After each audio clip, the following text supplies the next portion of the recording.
Se no primeiro episódio debatemos sobre como um ser soberano criou tudo e todos, dessa vez iremos falar do eterno inimigo da humanidade. Alguns vão dizer que ele é a personificação do mal, que ele é responsável por todas as coisas ruins que aconteceram, que estão acontecendo, que ainda vão acontecer.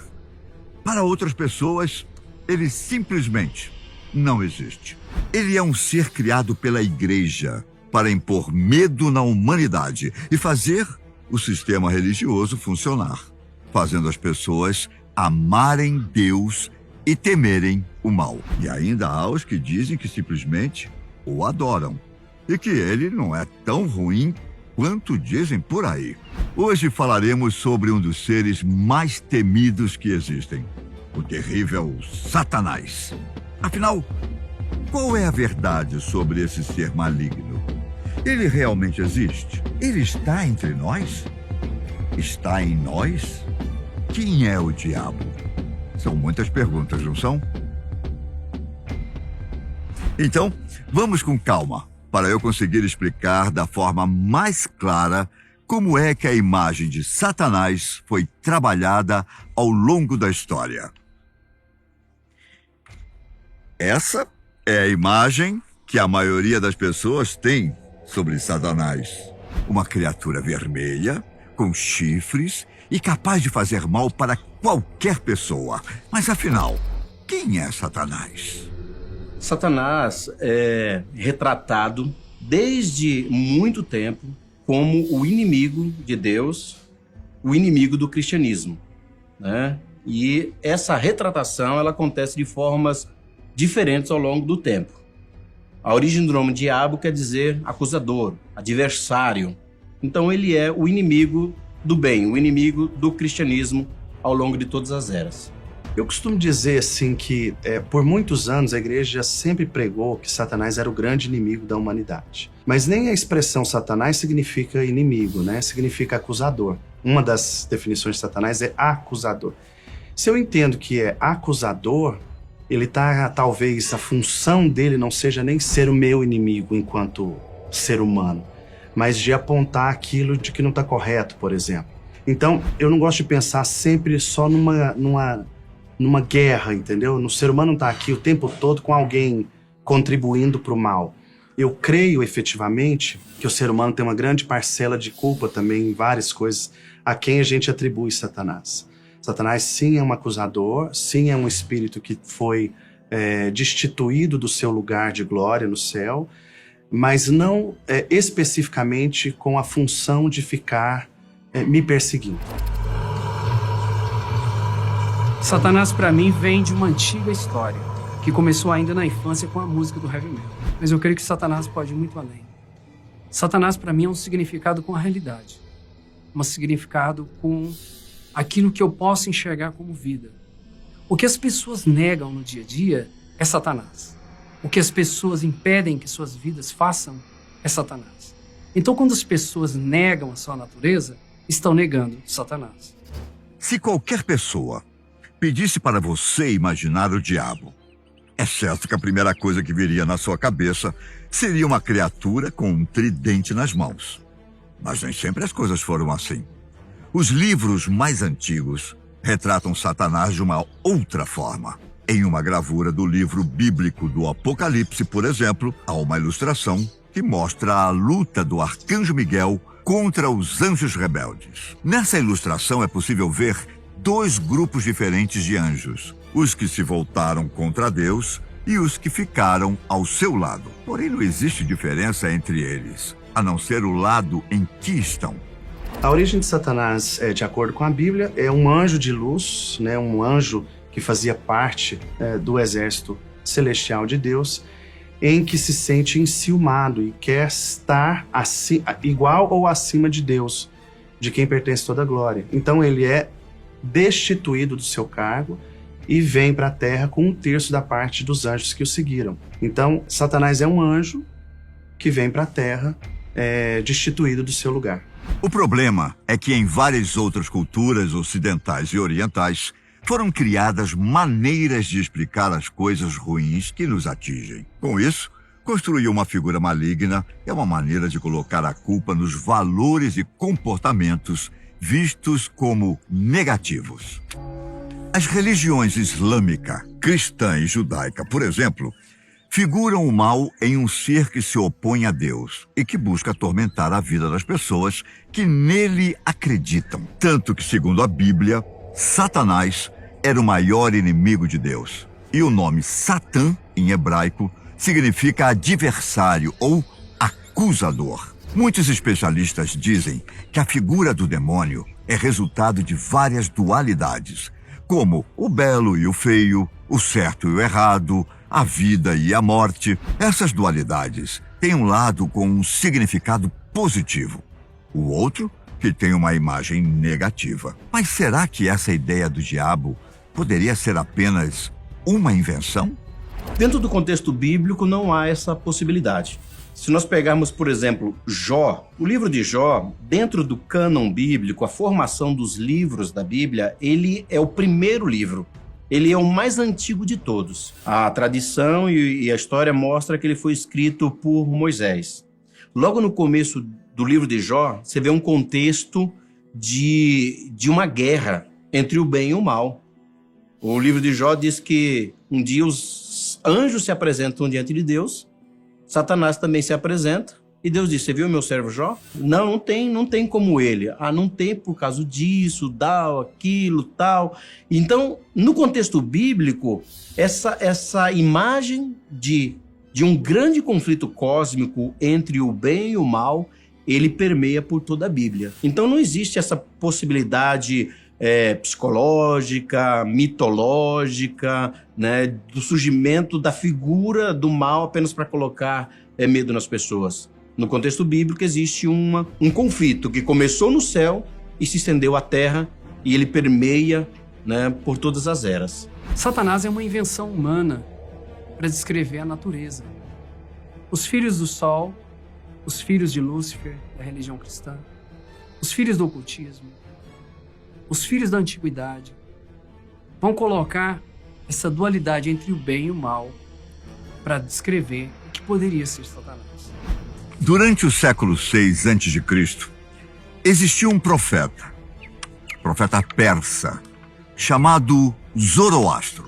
Esse profeta descreveu para os seus seguidores a imagem de um ser chamado Arimã, que era o príncipe das trevas e que lutava contra Mazda, o príncipe da luz. Desde essa época, séculos antes mesmo de Cristo ter nascido, as pessoas já criavam a ideia de um ser maligno. De certa forma, esses seres são o oposto do bem e relacionados com hábitos e costumes mal vistos. Então, sabendo que a imagem do mal existe bem antes da humanidade criar a imagem de Satanás, será que o diabo era e ainda é apenas uma criação para que o sistema religioso funcione como esperado? Eu não acho que ele foi criado para colocar medo nas pessoas. Eu creio que Satanás, sim, existe. Eu creio na existência. Mas eu creio que nós supervalorizamos a existência dele e a imagem dele como forma, sim, de colocar medo na sociedade, de criar padrões comportamentais, morais, sociais, rígidos, dogmáticos e fortes. Acho que por muitos anos isso foi feito. Então, se você precisa de um Deus para te controlar, então você precisa também de Satanás. Porque a partir do momento que este Deus começa a controlar a sua vida, você precisa de Satanás para ter o medo. Então, por que não descrever Satanás como um libertador? Alguns historiadores argumentam que esse personagem descrito por Zoroastro foi incorporado por hebreus, e isso deu origem a Satã. No Antigo Testamento, por exemplo, Satanás surge como um tipo de colaborador que recebe autoridade divina para punir as pessoas, ou mesmo testar os seguidores de Javé, um dos nomes de Deus na Bíblia Sagrada Cristã. No Antigo Testamento, Jó perde sua família, suas propriedades, riquezas e fica doente. Isso mostra qual o tipo de postura Satanás tinha nos primeiros textos bíblicos. Já no século II a.C., Satanás aparece em alguns textos judaicos. Só que ele é apresentado como um ser maligno que desorienta as pessoas e as leva a cometer atos horríveis. Porém, o diabo só ficou famoso quando a religião cristã ganhou força. No Novo Testamento, autores como Paulo e João falam muito sobre as batalhas travadas entre Deus e o diabo. A partir disso, a imagem do diabo é indefinida. São várias criaturas que fazem parte de uma legião maligna. Muita gente comenta que o Deus do Antigo Testamento era muito mais severo, enquanto o do Novo Testamento é um Deus mais bondoso e amoroso. Mas será que essa regra também se aplica ao diabo? Na verdade, assim, quando a gente fala de Antigo e Novo Testamento, há uma diferença praticamente de como nós vemos tudo, né? A criação do universo, de como nós vemos até a própria figura de Deus. Esse Deus que você citou aí, o bondoso, o amoroso, ele tem uma evidência maior só a partir do Novo Testamento e basicamente com a chegada de Jesus na Terra, pregando esse Deus amoroso. Porque até então, quando os hebreus estão no deserto, né, e até no fim do Antigo Testamento, Deus é muito mais visto como um ser doutrinador, um ser que está orientando, contribuindo para uma formação comportamental de um povo. Então isso muda também. E falando alegoricamente de novo, o que muda também é só a forma de ver Satanás do Antigo e do Novo Testamento. O Antigo Testamento figura Satanás como uma serpente, e lá em Apocalipse Satanás já é um dragão, né? Já é um ser muito maior, muito mais, talvez, assustador, digamos assim. Mas em termos de contribuição para a sociedade, não há diferença do Antigo para o Novo Testamento, não. No começo do cristianismo, os cristãos acreditavam que os deuses pagãos eram os culpados por tantas guerras, doenças e tragédias. Com isso, Satanás começou a aparecer com as características físicas dos deuses pagãos. É gostoso a gente analisar a evolução dessa imagem durante a história. Se nós olharmos para o contexto bíblico, os cristãos, ou até mesmo antes de Jesus, no contexto do Velho Testamento, eles não gostavam de fazer esculturas, de fazer representações, nem de Deus e nem do mal. Então, mais ou menos durante um certo período, a gente começa a perceber que representações artísticas, né, de Satanás surgem, mas não pelos cristãos, porque eles não tinham essa necessidade. Começa a haver, por exemplo, representações baseadas em deuses pagãos. Ben ou Pan. Pan tinha patas, né, chifres, e eram deuses de guerra e sofrimento. Então começa a surgir alguma representação a respeito do diabo nesses contextos de deuses pagãos, vermelho, com pelo, né, chifres e pés de animais e por aí vai. Já na Idade Média, uma época onde a humanidade sofreu bastante, a igreja passou a representar Satanás com os horrores que aconteciam no inferno, refletindo o que as pessoas viviam naquele tempo. Durante o século XVII, quem passou a descrever Satanás de uma forma diferente foram os artistas românticos e iluministas. Para eles, o diabo era simplesmente um nobre rebelde que lutava contra a autoridade de Deus. A igreja era diferente. Falava de Satanás como um sedutor que encantava as mulheres. Surgiram muitas imagens que mostravam mulheres em atos sexuais com o diabo. O pensamento baseava na ideia de que se o Satanás conseguisse corromper uma mulher, isso ameaçava a segurança da família, a santidade e a fertilidade. Durante a Idade Média, essa imagem de Satanás vermelho, ela surge. Por quê? Porque a ideia da sociedade é representar Satanás de acordo com o contexto em que se vive.